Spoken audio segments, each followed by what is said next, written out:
नैनं छिन्दन्ति शस्त्राणि नैनं दहति पावका न चैनं क्लेहयन्त्यापो न शोषयति मारुतः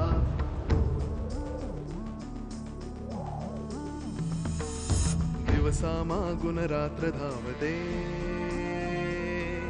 सकाळ संध्याकाळ सूत्रधार जो या साऱ्याचा नावतयाचे काय तयाच्या मनात दडले नकळे कधी कुणा क्षणात होते संभव सारे क्षणापूर्वीचे असंभव असंभव असंभव असंभव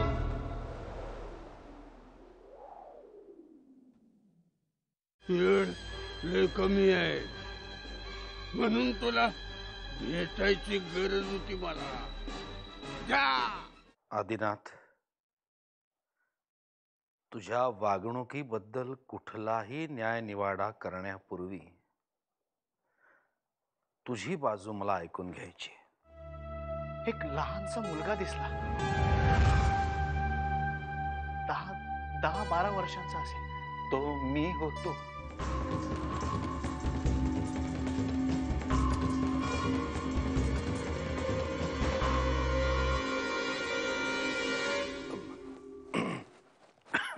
आदिनाथ, मी तुझी बाजू ऐकली. आता मला त्या मुलीची बाजू ऐकावी लागेल, एकट्यानेच. राधा, तिला माझ्या बैठकीच्या खोलीत पाठव.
कोण आहेस तू? इथे या वाड्यात राहतोस?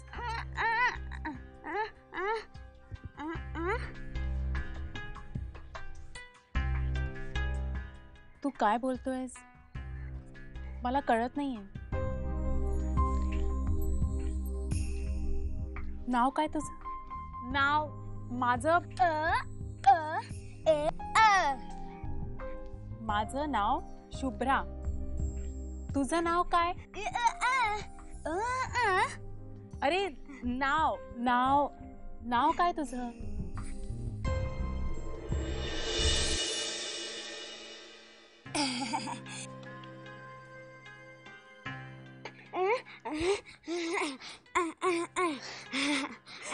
बरं बरं बरं.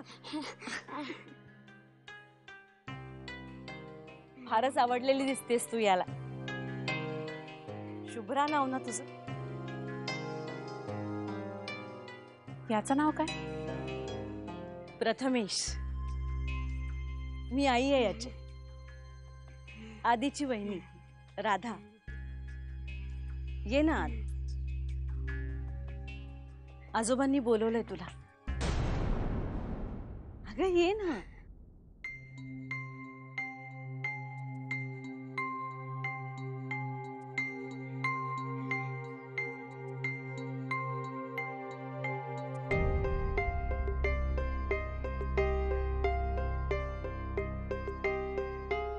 घाबरू नकोस. जा, व्यवस्थित होईल सगळं.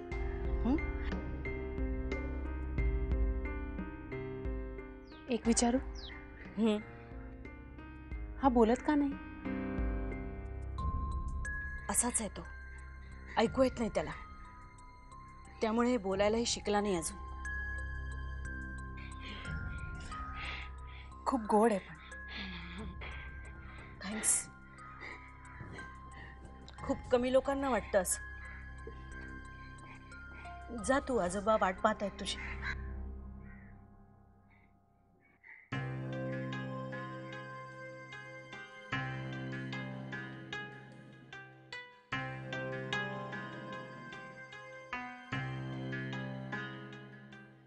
चल प्रथमेश. हो हो हो, काकी आहे ती, काकी. काय का पा पार्वती नाही बेडू, शुभ्रा नाव आहे तिचं. बर बाबा, पार्वती.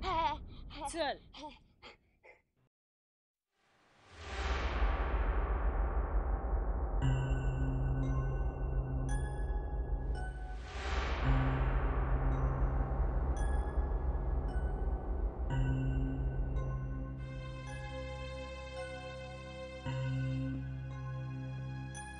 आजोबा,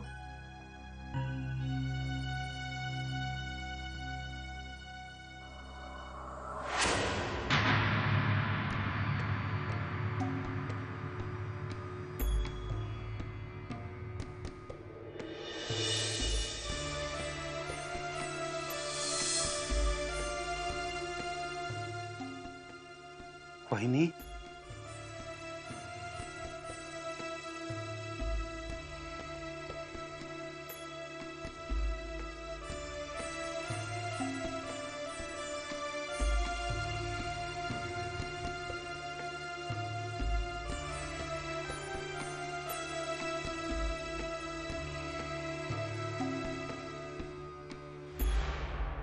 श्रीराम श्रीराम. तुझं नाव शुभ्रा न ग? पूर्ण नाव काय? शुभ्रा आदिनाथ. नाही, लग्ना आधीच. शुभ्रा गोविंद आपटे.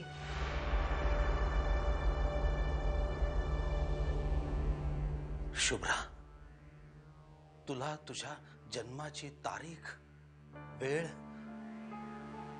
स्थळ सगळं आठवतंय? हो का? बैस बैस बाळ, बैस.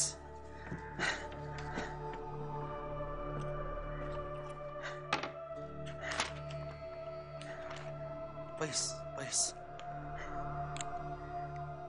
शुभ्रा, तुझ्या जन्माची तारीख काय? 19 जानेवारी.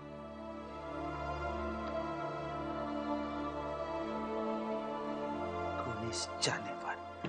आणि जन्म गाव कोणतं? नाशिक. म्हणजे खुद्द नाशिक का आसपास? नाही, खुद्द नाशिक.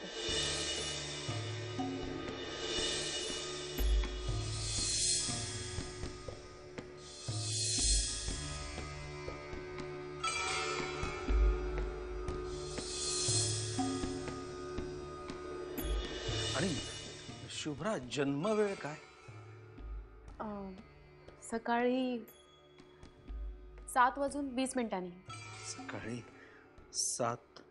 मी पत्रिका तयार करतो लगेच.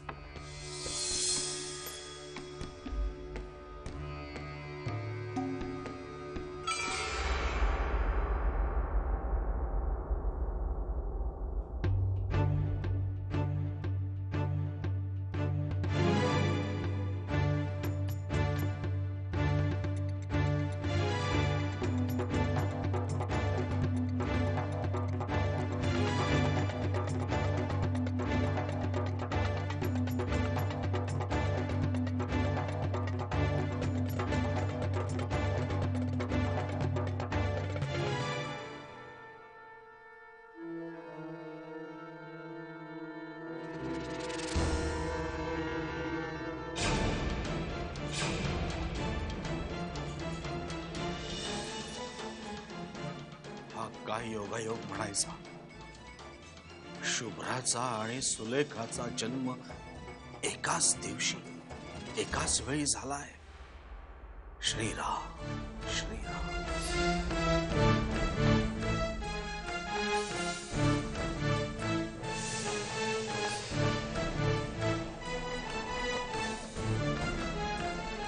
थकलास का रे नेहमी?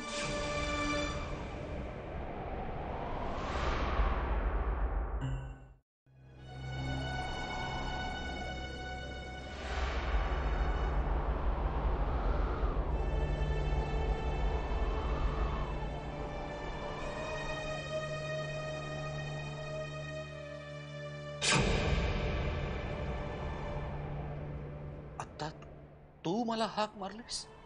मी नाही. आय एम सॉरी आजोबा, माझा डोळा लागला. पण पण मला ऐकू आलं की मला भास झाला. नाही, तुम्हाला भास झाला नसेल.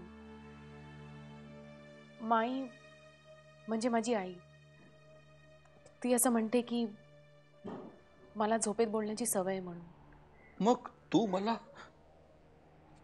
दिनू म्हणून कशी हाक मारशील?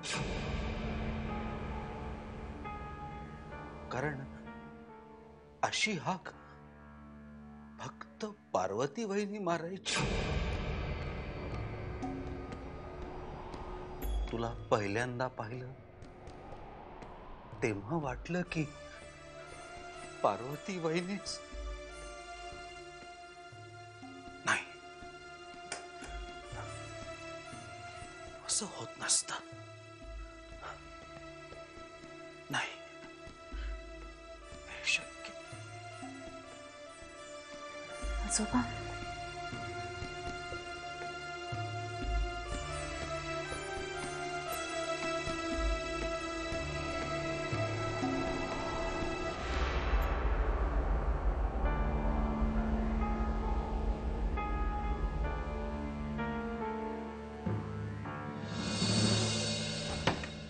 काय होतं या पेटाऱ्यात? काय माहित नाही साहेब, पण मी बऱ्याचदा त्यांना म्हणालो मला ती पेटी उघडून दाखवा, तर त्यांनी कधी उघडून दाखवली नाही साहेब. फोटो आहे का एखादा कुणाचा? ज्याच्या नावे हे मिसिंग कंप्लेंट केली त्याचा? कठीण आहे, पण मी बघतो जुन्या फोटोंमध्ये कुठे एखादा त्यांचा फोटो आहे का ते. वय काय होतं त्यांचं? 90च्या घरात होते. 90? आणि 90 वर्षाचा माणूस घरातून गायब झाला? बघा ना साहेब, मला सुद्धा तेच आश्चर्य वाटतंय. ज्या माणसाला धड उठून चालता येत नव्हतं, ज्याच्यात बिछाण्यात उठून बसायचं बळ नव्हतं, तो माणूस मला तर फार चक्रावून गेल्यासारखं झालंय. ठीक आहे, मला पुन्हा चौकशीसाठी यावं लागेल.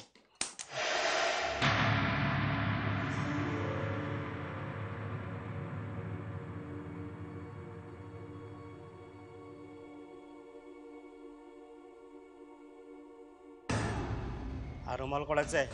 माहित नाही साहेब मला. या खोलीत तुम्ही दोघंच राहता ना? हो साहेब. तेही पुरुष? हो साहेब. मग हा लेडीज रुमाल आला कुठून? मला माहित नाही साहेब. बाई माणसाचा इथे रुमाल कसा काय आला?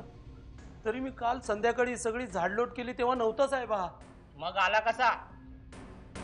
मला माहित नाही साहेब. सध्या या वाड्यात कोण कोण राहतं? कोण कोण म्हणजे जे जे कोणी आलेत ते सगळेच आहेत. त्याच्यापैकी कोणाचा आहे रुमाल? काही कल्पना नाही साहेब, पण इथे कशाला कोण येईल साहेब? ठीक आहे, मला शास्त्री बुवांशी बोलायचं आहे आणि वाड्यातल्या इतरांशीही बोलायचं आहे. कदाचित हा रुमालच सगळ्या प्रश्नांची उत्तरं देईल.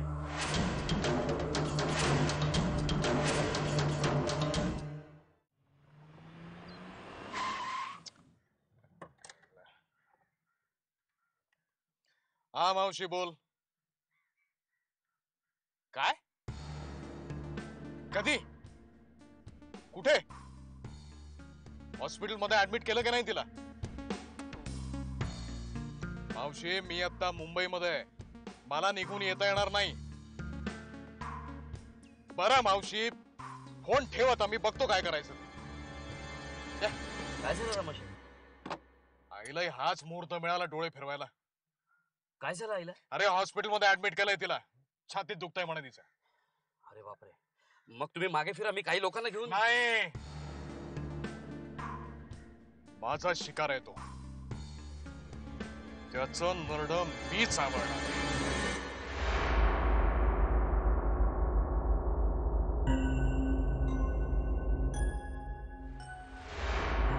कधी कधी काही गोष्टी माणसाच्या बुद्धीच्या पलीकडच्या असतात. आपल्या आवाक्या बाहेरची एक तिसरी शक्ती ही सगळी सूत्र हलवत असते. कुणी त्याला दैव म्हणतं, कुणी नियती. विज्ञानाला अजूनही या तिसऱ्या शक्तीला बाटलीत बंद करून त्याचे फॉर्म्युले मांडणं काही जमलेलं नाही.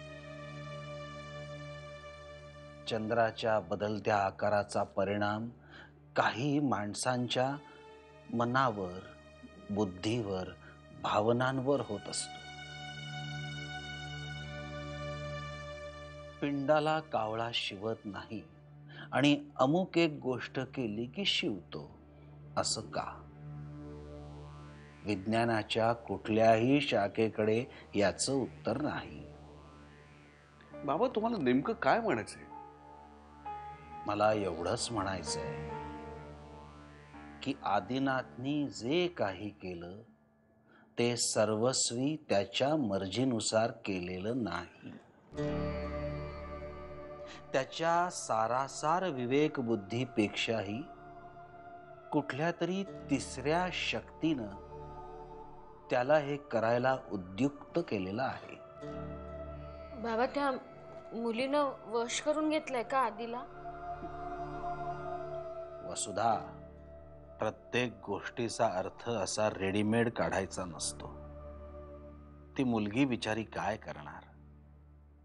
ती सुद्धा एका मोठ्या शक्तीच्या हातातलं खेळणंच आहे. म्हणजे बाबा, त्या दोघांनी जे काही केलं त्याला तुम्ही मान्यता देताय? मला फक्त एवढंच वाटतं की नियतीने दिलेले संकेत आपण स्वीकारायला हवेत. बाबा,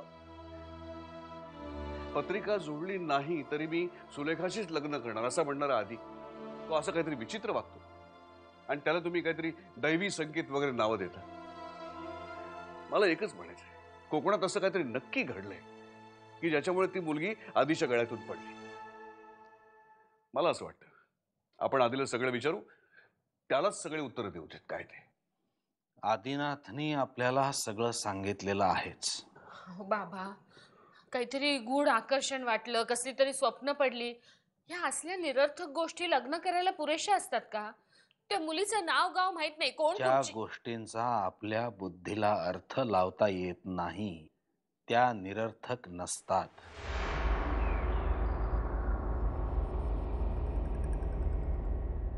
मधु, तुझं काय म्हणणं आहे बाबा? काय बाबा, खरं म्हणाल तर मला काही कळलं असं झालंय. तुमचा निर्णय मी मान्य करेन असं म्हटलं होतं, पण ते नाही पटत. त्या मुलीची पत्रिका मी पाहिली आहे. ती आदिनाथचा संसार सुखाचा करेल. काही दिवसापूर्वी सुलेखाची पत्रिका पाहून पण तुम्ही असंच म्हणाला होता. म्हणजे मला सांगा, आमच्यासारख्या माणसांनी विश्वास ठेवायचा कशावर? माझ्या निर्णयावर विश्वास ठेव. नाही बा,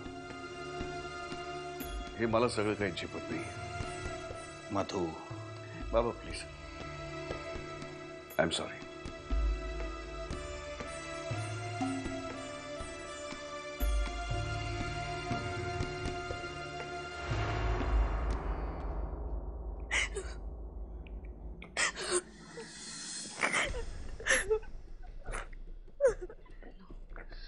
This is impossible. How dare he? त्या मुलीच्या समोर त्याने तुझ्या हाताला धरून तुला हॉटेल रूमच्या बाहेर ढकललं? That son of a... Poonam, असं त्रागा करून काही होणार आहे का? तू संत असशील मी नाहीये. त्यांनी माझ्या बहिणीचा अपमान केला आणि मी शांत बसू शकत नाहीये. त्याला काय वाटतं? तो कसाही वागू शकतो आणि आपण सगळ्यांनी शांत बसायचं? नो. अरे इतक्या लोकांच्या साक्षीने त्यांनी माझ्या बहिणीच्या हातात एंगेजमेंट रिंग घातलीये आणि आता पूनम अगं मला दुःख होत नाहीये का, मला राग येत नाहीये का, पण डोकं शांत ठेवून मार्ग काढायला हवा. बाळ तिथे आहे ना, तो आधीला नक्की कन्व्हिन्स करेल. अरे कन्व्हिन्स काय करायचंय त्याला? मुस्कटात मारायचं आणि लाईनीवरती आणायचं त्याला. आणि हे काम मलाच करायला लागेल. बाळ नाही करू शकणार. पूनम पूनम तू कुठेही जाणार नाहीस. पूनम माझं ऐक, तिकडे जाऊन तमाशा करायचा आहे का? अगं बाळ ना इकडे येऊ दे, मग आपण काय ते ठरवू. पूनम